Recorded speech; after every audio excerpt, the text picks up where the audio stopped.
Zaker party স্পষ্টভাবে বলছে এবারে নির্বাচন জনগণের চাওয়া পাওয়ার নির্বাচন হোক, এবারে নির্বাচন জনগণের পছন্দের নির্বাচন হোক, এবারে নির্বাচন জনগণের সত্যিকারের আস্থার নির্বাচন হোক।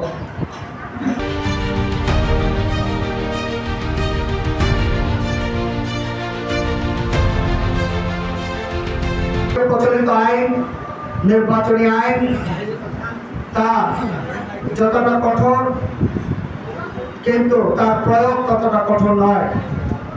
নির্বাচনী আইন এখন হেলাফেলায় পরিণত হয়েছে। রাজনৈতিক দলগুলো যেমন এই আইনের তোয়াক্কা খুব কমই করেন, একইভাবে প্রার্থী এবং তাদের সমর্থকগণ, দলীয় লোকজন তারাও নির্বাচনী আইন তেমন একটা মানেন না।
সন্তান বিশ্বাস করে না, যাদের প্রতি মারামারি বিশ্বাস করে না, যাদের প্রতি লুণ্ঠন বিশ্বাস করে না, যাদের প্রতি দুর্নীতি বিশ্বাস করে না,